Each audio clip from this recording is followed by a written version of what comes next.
Good evening, visitors. Welcome to the Australian War Memorial's Last Post ceremony. My name is Yana Johnson, and joining us today from the Royal Australian Air Force is Corporal Tony Robb. We welcome the family of Private Frank Bishop Reynolds, whose story will be told shortly. We welcome the veterans who have served, those that are still serving, and the families that support them. We acknowledge the members of RSL and Services Clubs Association, RSL Victoria and RSL Queensland who are joining the broadcast of this ceremony across Australia. In particular, we welcome Balladura RSL, City of Joondalup RSL, Mount Lawley Inglewood RSL and War Widows Guild, Western Australia. During this evening's ceremony, wreaths will be laid at the base of the pool of reflection by family and visitors.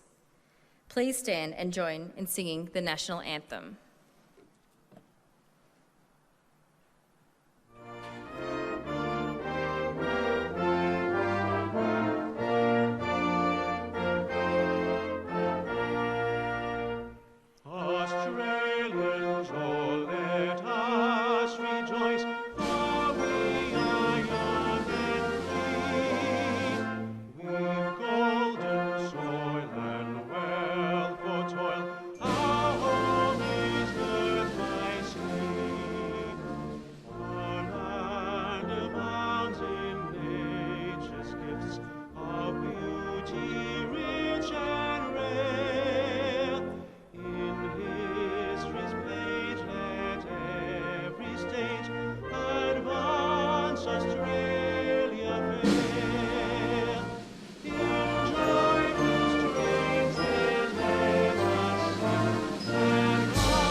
The Australian War Memorial was the vision of Charles Bean, Australia's First World War official historian.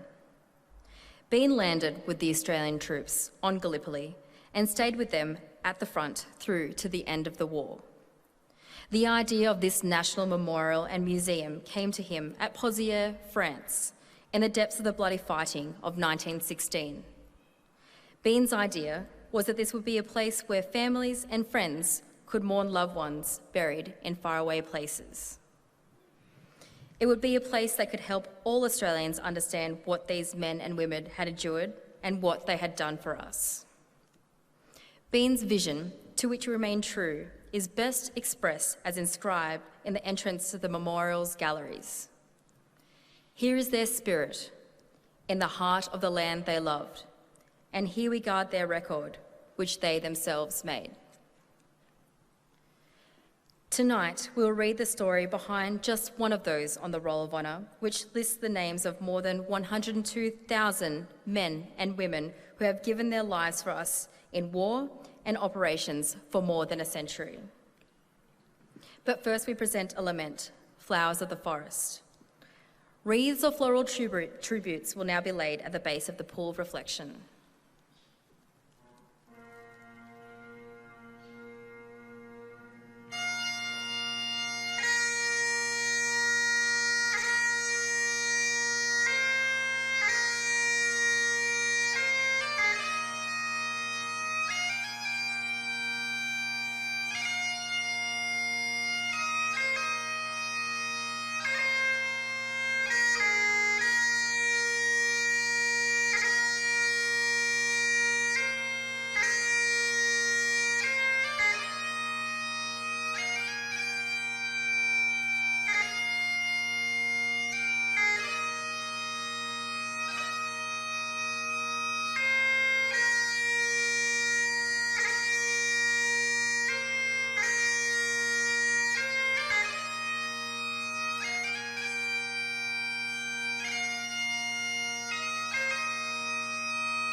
Today, we remember and pay tribute to Private Frank Reynolds.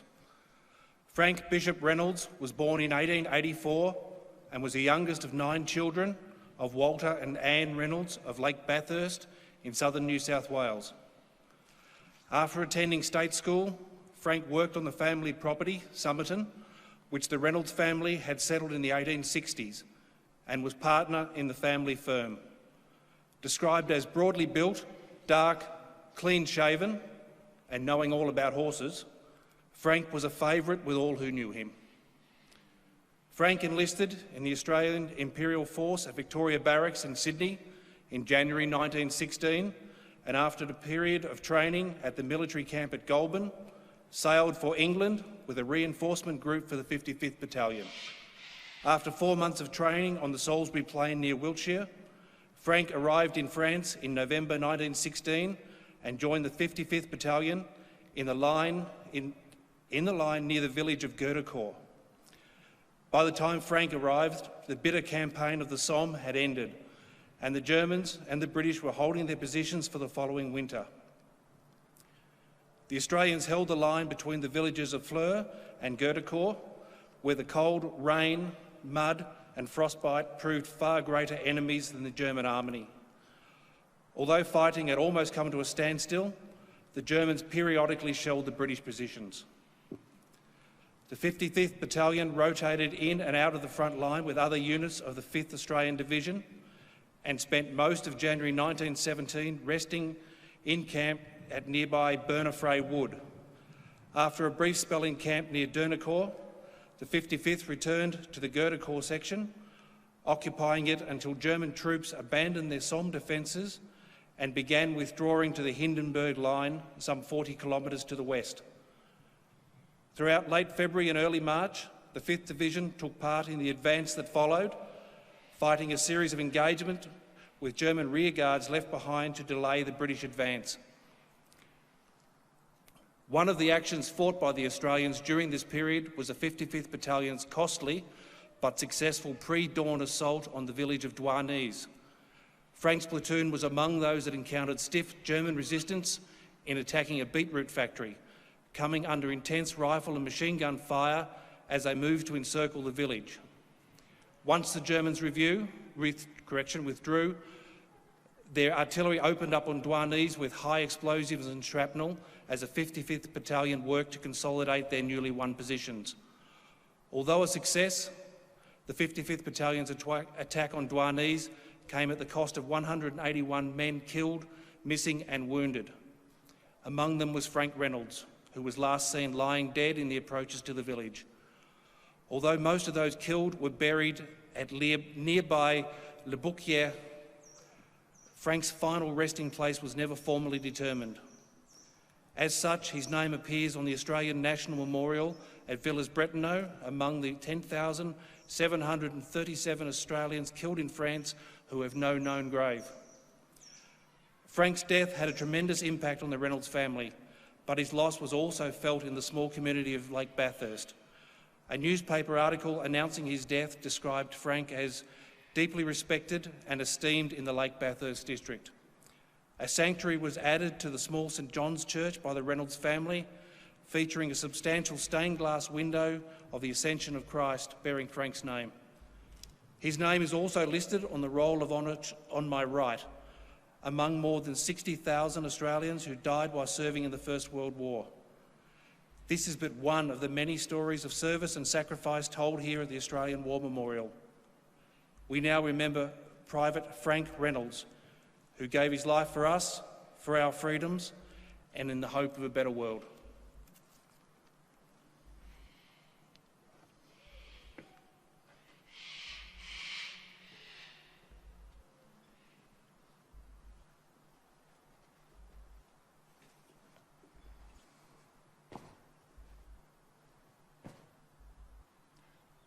They shall grow not old, as we who are left grow old. Age shall not weary them, nor the years condemn. At the going down of the sun, and in the morning, we will remember them.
lest we forget. Lest we forget.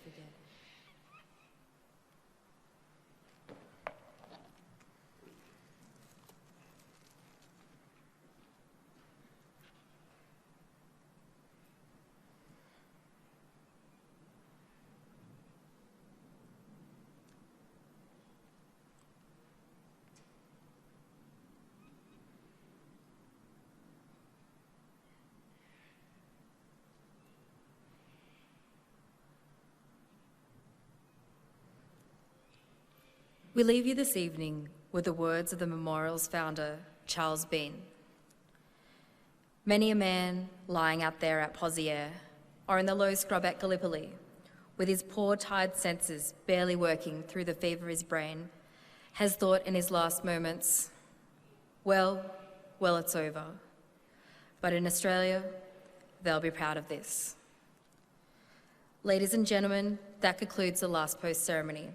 Thank you for visiting the Australian War Memorial, and we wish you a good evening.